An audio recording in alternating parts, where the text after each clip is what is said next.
Just a few hours ago, I saw that the United States just changed the US dietary guidelines. They officially changed the food pyramid, and it's been the exact opposite for decades. Now, if you look at the new pyramid, they have protein, fats, dairies, vegetables, whole foods up at the top, and now the processed, the grains, and everything is down below. This is such a beautiful day. This is like the biggest day in medical history. I went on a walk to celebrate. I am so excited. I feel like I hit the lottery. This is huge. It is so big because the dietary, and specifically the food pyramid has been guiding our dietary recommendations for decades, and it's led to lots of diseases, illnesses, and when I always talk about like mitochondrial diseases and our confusion with getting protein and amino and fatty acids and even cholesterol. Now, having this flipped is going to allow us to re-educate the whole United States. It's re-education within schools for kids. This is going to save children's lives, and that sounds so dramatic, but it really has cost a lot of people's lives being in confusion, not understanding our nutrition because of what we were taught to fear fats and proteins and meats. And this all started, I don't know if you've ever heard about it, but in the 1960s, they had this man, Ansel Keys. He's famous for running. He was an epidemiologist, which is like someone who gathers a lot of research over a large amount of people. And he ran this study called the 7 Countries Study.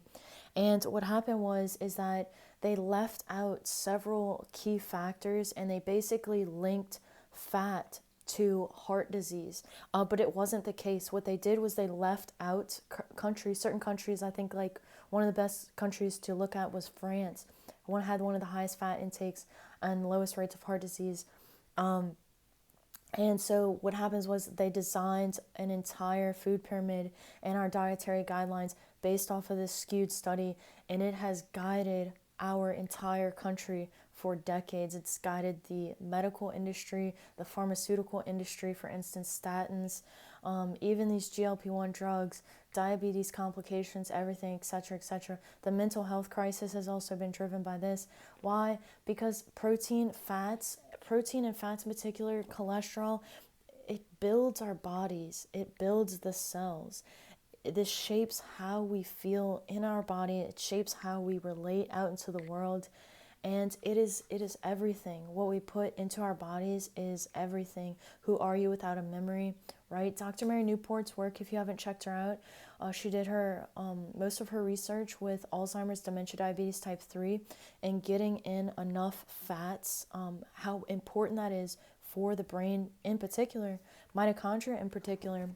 And I'm taking a class right now. I was learning the other day in my class, I was learning about amino acids and cholesterol. Cholesterol is embedded in every single cell membrane. It controls our fluid response. It controls hormone signaling. I mean, basically everything. Without healthy amounts of cholesterol and fats, we can't even build our steroid hormones. So like I always talk about, there's this axis with, if we have high cortisol, we'll have low testosterone.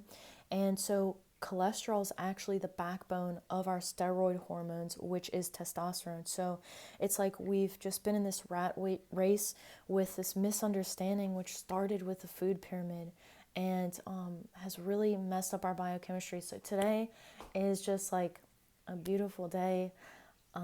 Like I just could it just makes me teary just to think about it, how this will shape our entire world as we know it moving forward, and how many children's lives it will help. And it's not like this at the drop of a hat. Like, people will have to be educated about this still, but it's such a big step in the right direction. And with social media now, as opposed to back then, we relied on information. Why the studies were so skewed and people couldn't figure things out as quickly was that we didn't have as much technology. Technology is good and it's bad. Now we have the resources to check into scientific studies through the phone, right? You have a whole library in your phone, right? You can cross-reference, well, this doesn't sound good and this sounds good. But back then, people didn't know. You just heard about it in the news. You heard about it from the newspaper. You learned about it in school. Fat's bad for you, meat's bad for you, etc., etc., etc. But it is the backbone of who we are. And now the food pyramid shows that, and I'm so excited. I'm so excited. We have won the lottery. Today is such a beautiful day. So I have a few quotes I'll leave y'all with. I have a few quotes in front of me before we go, as I love quotes, you know. The first one, no single group or system owns inner peace as it belongs to the human spirit by virtue of our origin. The kingdom of heaven is within you. Like, if Jesus had the microscope again, he would have been talking about the mitochondria, because mitochondria is the powerhouse of the cell. It's where we build most of our light, and mitochondria love protein fats.